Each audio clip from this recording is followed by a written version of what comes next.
Hello everyone and welcome to the ESL Go4. Finally, this is back on the channel again, and this is number 8, I think it is. Last one I did was number 4, this is number 8, and we're at Oulton Park, and we're in a different class, we're in the touring cars. So this is the qualifier, so as you can see I qualified on pole, so I've still got a bit of pace in me, thank goodness for that. And you can see I'm changing my brake bias. Now that is one of the key things to this BMW touring car, is to put the brake balance more towards the rear.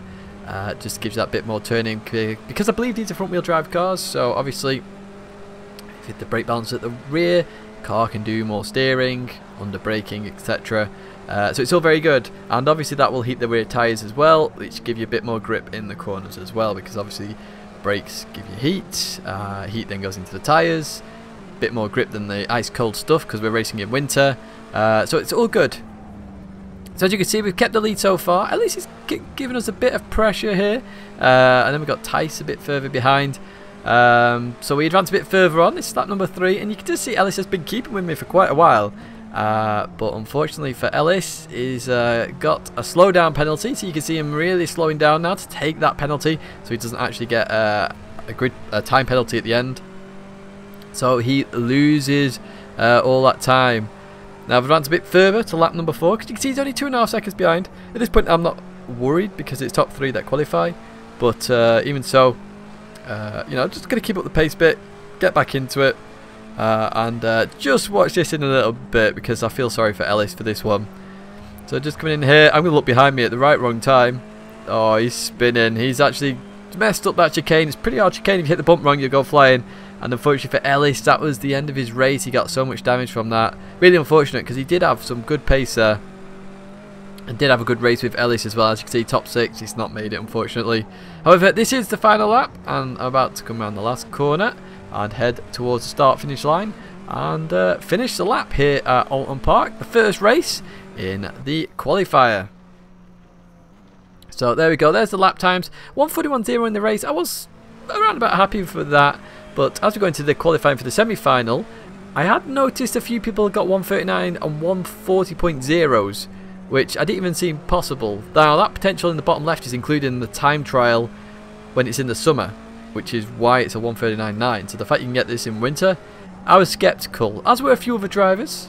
But I just thought, you know, maybe it's the lobby settings. We'll see what we can do in the race. So this is actually a really good lap, in my opinion. You can see the first sector, we've had a good first sector. About a 10th and a half in this still available, especially on the first corner because I didn't use all the curb that you can. Coming through here, get that line very nice, 115 miles an hour, 140 miles an hour, that's perfect. Into this right-hander, right at the hairpin here. Keep tight, accelerate out through the corner as we head up towards this chicane. This chicane, what you want to do is just sort of want to use the bump to manipulate the weight to the right on turning. So as you can see there, turn in, through we go. You can use quite a lot of the curb on the left. Don't use any more than that, otherwise you'll get a slowdown penalty. Heading towards the chicane, the signs on the right are perfect brake markers. Pick where you want to brake. I brake just as the pink sign starts into the right-hander, and then the left-hander second gear. Accelerate through here, get to third gear, accelerate through. Try and use the curb if you can. Accelerate through, watch for the rear end coming out as we head up the hill now. And that's the end of sector 2. We've just got this very, very hard corner now. You've got to really get on the inside of here. If you run wide, you're going to go off. So as you can see, I nailed this pretty well. Through we go. Nearing 100 miles an hour on the exit curve, which is where you want to be as we head towards the final corner. Again, you've got sides on the right, sides on the left. You've got loads of brake markers here. It's really useful. I dropped second gear here. Maybe should have stayed in third. Not too sure. As we accelerate towards the line, this is a 1:40.6, which is about where I'd got in the practice. So I was fairly happy with that, but an Isaac in front of me, 0.4 behind me, and then we get a 1:39.9. So I did have a look at this later on, and I think they're using the steering assist. Not sure, but if you look at that first sector, a 35.1, they didn't even get that in the summer in the time trial. We were all 35.6s thereabouts, so I think Oscar are using that. Don't take my official word for it, but I tried it after, and I went much quicker. So there you have it. So here we go for the race. Let's see what we could do in the race. As we set off, Empower gets a good start. Norby gets a good start as well. So do I really. So I'm pretty happy with this start so far. I've just stayed to the left slightly of Norby because I've never raced him before. Or her. You know, it could be her. Don't know. So I was just staying a bit to the left because I'm not aware of their racing. I know Isaac's behind me. I know Isaac's a cracking racer. Good racer. So I know I can have a clean battle with Isaac. And remember, top 6. qualify for the final. That's where we want to be. As you can see, I've knocked the brake bias down one more. I normally 43 to 45, but coming into this corner, I get it all wrong. All wrong. The rear came out really badly there, and I've gone off. So I'm going to do the polite thing here. I'm just going to wait at the edge of the track, wait till everybody goes by. And then once everyone's gone by, I'll go back on the track, and now we've got a hell of a lot of work to do. So you can imagine this next part of the race is going to be pretty hectic with overtaking and everything else. Yeah, we've got a lot to do. We can see the field's still there, so I'm not too worried in that sense. Qualifying as well, I was fairly quick in the qualifying, so I know I could catch these guys up, but it's Oulton Park. It's ridiculously hard to overtake here, just because of how thin it is. It's a very classic track in England. It's actually my home track. It's literally an hour away. I watch touring cars in real life here. So yeah, you know, it's a tight track. You've really got to pick your overtaking spots. And as you can see up here, that isn't a place to overtake. 3 wide up Knickerbrook Hill.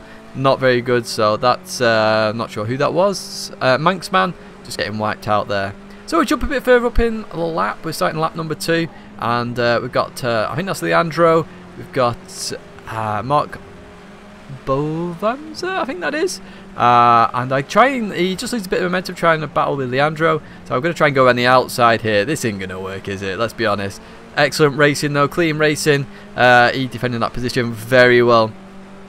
Having never raced this person before, I've got to sort of judge it on the fly to see what we could do to actually get the position. And I can see he's braking very well there. And you know, the whole field's in front of us, so we've still got a chance here to make that position. We can see 6th place, so it's not out of the woods. It's not out of target yet. You know, we can still go for this. And just go through here. We're going to try and go for it, so we can see we get a bit more of a run. I thought he might get a shortcut to slow down penalty there. He doesn't. However, I do make a bit of a silly mistake here, to my own admission. I brake slightly too late. I mean, it's literally like 3 meters, 5 meters, something like that. So I try my hardest to avoid him. I do avoid him. He has to take avoiding action as well. So apologies to Mark there. But basically, I tried to hit the curb to make myself force round a bit more, so I wouldn't hit him. Obviously, if I'd hit him, I'd have given the position back, as you know I would. But yeah, you know, he got away with it, didn't get hit. I didn't get hit. We're back with the pack. All's good in this race. So let's try again, and let's do a proper overtake this time. Not a silly move there where we outbrake ourselves slightly. We're all human at the end of the day, remember that. So mistakes do happen. As you can see, he runs wide there. That's just a mistake. I get a bit of a better run here, so we're going to be side by side as we head over the start-finish line. Start lap number 4. That's half the race pretty much. And yeah, we're only P9, so we've got a lot of work to do. You can see there, I've got the position. I'm going to accelerate out. I've lost quite a lot of momentum being on the inside for that corner. It's very difficult. You need a wide line in to get a good run out. Mark realises potentially I'm the faster car, so stays behind. He didn't go for the move there. Maybe realises we could catch Leandro and perhaps he could gain positions that way. Who knows? So we've got Leandro next. You can see Leandro is in the Megane, the only person in the Megane. It's fair play for choosing a different car, you know, being the one person that chooses differently. I do that at GT Sport a lot. Here I'm going for the win, of course, because it is an actual tournament. So you can see we're really close now. And you might remember a while ago, me and Leandro had a clash here at Oulton. It was a bit of a dirty move because he turned in on me. This time, not so. We have actually a cracking, clean battle. It's nice to have a clean battle for a change with Leandro. So this is good racing. I'm sure you'll enjoy this. As you can see, the BMW's got legs at the second part of this straight. But Leandro defends very nicely there. Just comes in. It looks like the curb just offset the car a little bit there. Got the rear end out on Leandro. We're up another position. Now Tice has got a slowdown penalty. Excellent. Here we go. 2 positions in the short space of time. So it goes to the right. And then I'm not sure he realises I'm there. Because he does go to the left again when it happens. But I get a slowdown penalty for that. And I was thinking, what the hell's going on here? That's not really fair, is it? Slowdowns are a lot harsher now in PCars since the patch. So yeah, that happened. Got to accept it. Got to move on. It's racing. Let's go again. So we've got to overtake Mark again. I'm sure he's getting a bit sick of this. We've got to overtake Leandro, Tice, and we've also got 6th place guy to overtake. And we're starting lap number 5. It's getting nearer and nearer the end of this race. We're going to have to start pushing really hard now. But obviously racing clean, of course. As you've seen, we have been racing clean. Just that one mistake with Mark, but no contact in the end, so all good. So we're going to head down here now. And we're really now looking for any weaknesses in this driving. We've been racing Mark for a few laps. We know it's a clean racer there then. So, you know, if we are side by side, I know it'll be clean. Same with Leandro. It was clean. He's got a high ping, of course, because he's racing from Argentina, I think. Oh yeah, of course, his name, Argentina. As you can see, he runs slightly wide there. Mark looking to try and get a move done here. Can't quite do it. You can see there him damming the brakes. So he's well aware of Leandro and his speed as well, so that's all good. So we're coming up to the chicane again. This is my favourite place, but as you can see, I'm going to let off early because of the speed difference between us guys. And I don't mean any offence by this. Oh, I get another slowdown for slowing down that much. I forgot about that one. So basically, I was slowed down that much because of the speed difference, because I didn't want to hit them. I just turned in too much. Got the short penalty on the left before doing the right. So yeah, that's the annoying part of this, because the speed difference, and I mean no offence to these guys, but I might brake 10 metres later than these guys, but I can't do that behind them, because otherwise I'll hit them and ram them off. That's not clean racing. So you've got to adjust your speed. So in most cases, I just let off and try and roll through the corner until they start braking, and that way it's nice and clean. But so back to the racing, you can see Mark's all over Leandro. Leandro goes to the right, Mark goes to the left. It's very tight, Oulton Park. So I think there's this slight clash there. I think that was just slight unluckiness there between the two. As I say, it gets very tight at that corner. I think that was a mistake more than anything. So we get past Mark again, make it back up to P9, and we look to Leandro at the first corner. But we don't quite get as far ahead as we did with Mark. So we've got to give lots of room for Leandro on the exit. So we just lose a bit of momentum there.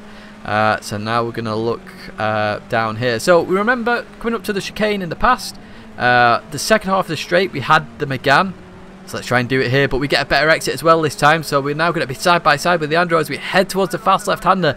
This is a tough corner to go side by side, and if you're going to do it, you've got to have faith in both drivers. But Leandro backs off. I've obviously got to lower my apex speed there. I'm 7-8 miles an hour lower than normal, but I gained a position, so we're back up to P8. 2 positions to make. Can we do it? They're right in front of us, we can see them, but that's quite a gap. It's like 3 seconds. We've got to catch. Can we do it? Let's wait and see.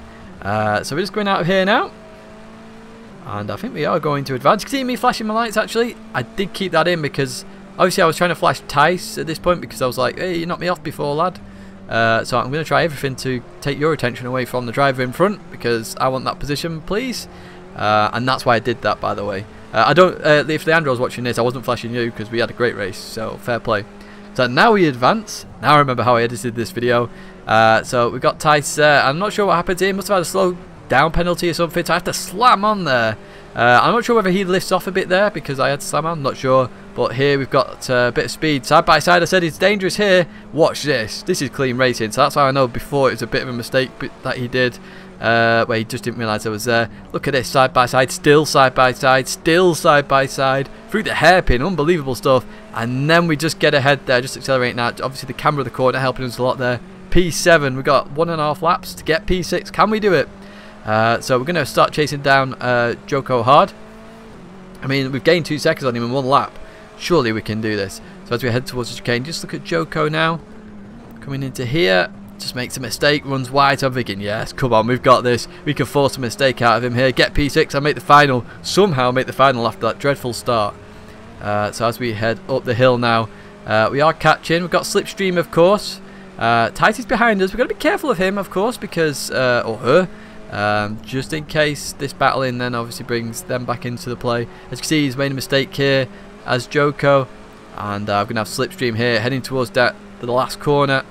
He defends the inside, so I go to the outside, as I'm right to do. I know he's going to run wide, because Mark did that earlier, because of the way the corner is. There's slight contact there, but he's got loads of space on the left, and he turns into me and does the pit manoeuvre. And I have no idea why. So you can see me get out of my seat, and yeah, sorry for the profanity, but I thought that was just ridiculous. He turned into me, and to prove he turned into me, I've got some footage afterwards of this as well.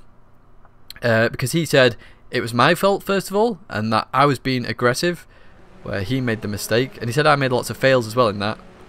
Not really, to be honest, but there we go. So we're on Joko now. We're on the chase cam. We've got 2 cameras for this and 2 slow-mos of this.